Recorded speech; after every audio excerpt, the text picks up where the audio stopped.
You see, for all these people, if I were to stage, I would put that away. Naughty, naughty. I would also put my tooth in.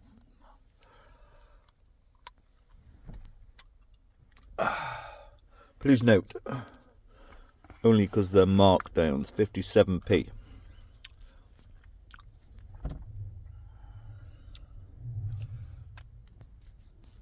My office for 3 hours, just perfectly. I don't want to, but what it's about is when you have exactly the right sleep, when you're feeling absolutely like, how can I possibly feel this good being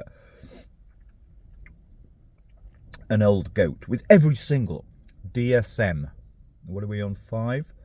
Risk factor for being a fucking, cliff jumper or axe murderer or all of these dreadful. Anyway,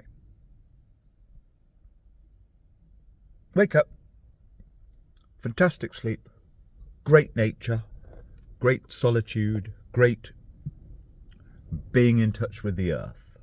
Da-dee-da-dee-da, good for me. Then it's like, okay, I got a bit of a interesting, not new, nothing every single word, or virtually every single word, the main ones that I copy from other people are chaos and turmoil prevail, bedlam reigns. Now, if I was speaking with a non-first language, I mean, that is a beautiful example of a terribly difficult word. Bedlam reigns, it's in charge, or bedlam reigns. We get a lot of bedlam reigns out here. And the only kind of negative thing about my life, it's been such a wet February. It happened last night, and there's no way around this. The most important thing is not to park under trees if it's going to be heavy rain, because then the drips are so much louder. But when it gets pretty rainy, you do get raindrops. They've woken me up actually most nights in the last week. There's no way around that really. Anyway, bedlam reigns, but being in a tip-top condition that I could never imagine 4 years ago or 8 years ago I would be in. It's just like, let's do some jotting, and then the thoughts come, none of which I've copied ever from anybody else. None. One of the most interesting conversations I've had, which I kind of is to me poetically sorrowful. I asked a certain person just over a year ago, so is that your original thinking? Not to show off. So what if you're copying? Doesn't matter. Bob Dylan says he copied most of his stuff from Rimbaud or whatever. Doesn't matter if you're copying. As long as you add in a bit of something new. But she said, well, it's a composite. It's a composite of all other people's things. And then, who am I to ever judge, or rather inform or instruct? No. But my own thinking. Anyway, 3 or 4 things that I've had in my head for many years and sometimes had in conversation. I kind of wove them into a thing arising out of turning on something understood. And it's like, well, listening to the intro, I should say, I just smiled at myself. I know that within the first few minutes she's going to use the buzzword that I'm afraid to say even a certain person has been, oh, I'm a composite. No. Just because other people are saying things using words like alchemy, if you've got a real mind, resist or at least stand aside from such words until you really are sure, which might take decades. Are they useful words? Do they actually help the furtherance of the human soul into that which will be able to deal with fucking Gaza, with Congo, which is 30 million. We've got 30,000 dead in Gaza, 3 million dead in Congo. So that's 100 times worse. Is that 30, 300? Yes, 100 times worse. What's happened in Congo the last 10, 20 years? Anyway, the furtherance of the human soul, spirit, life force.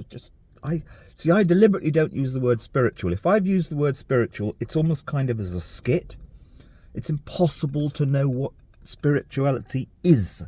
And I've spent a lot of time pondering it. No, I do not find I should be eating my breakfast. You see, this is a great sacrifice.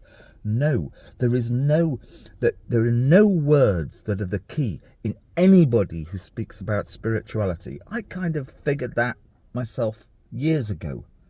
I want to be spiritual. I want to get the nice women by having the right words to say, hey, my spirituality is... And they'll go, oh!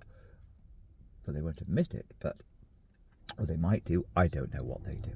But spirituality, shit word. Life force, much better. There is a magical life force. Maybe. Anyway, looks like I've gone mad. Quite the reverse. So if you've had, it's like, everything's just okay. When it shouldn't be, but it is. So it's like, weave a few things that I've long thought about into something that spontaneously arises, not in any kind of I'm any fucking great kind of, I'm a John Cooper Clarke who can just riff just like that from nowhere, but I can. I don't do it very gracefully. I don't care.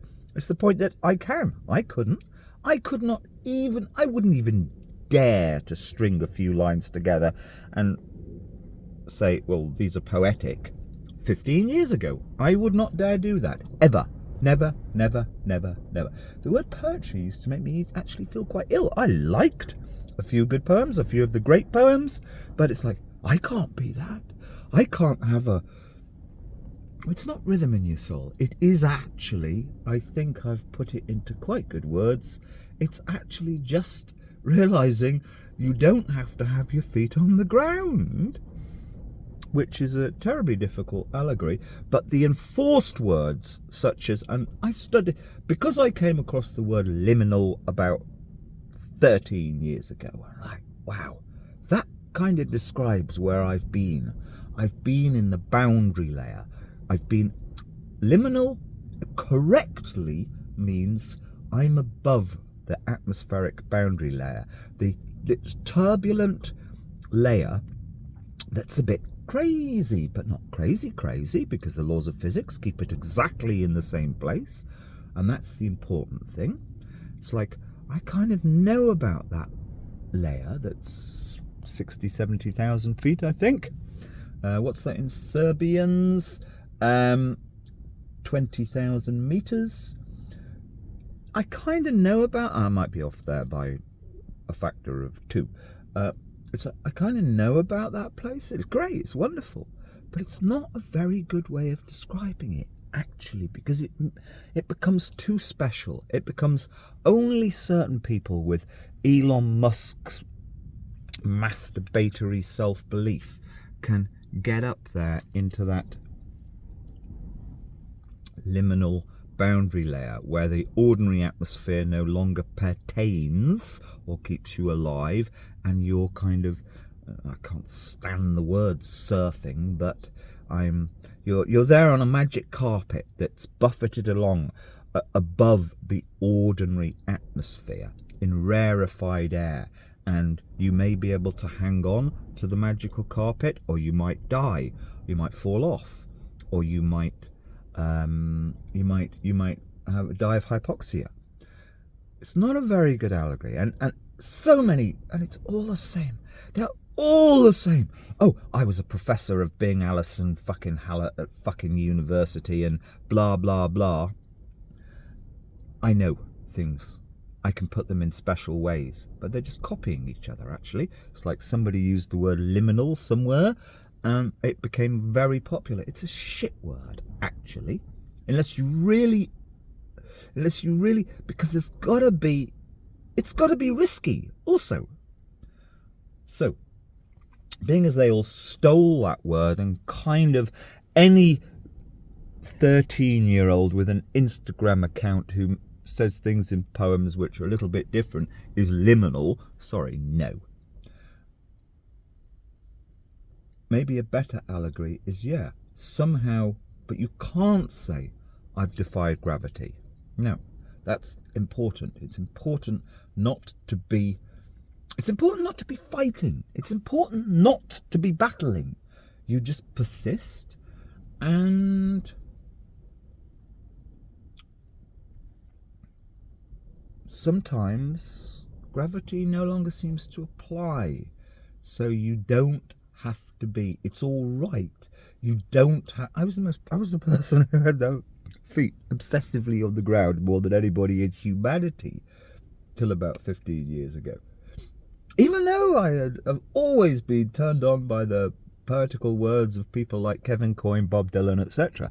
I know they've got a very important place, but I never really knew what they were until I had managed to I didn't jump, I wasn't pushed, but somehow it's like the earth I was standing on no longer, I knew it was not.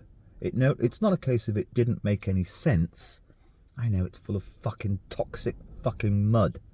So, i.e.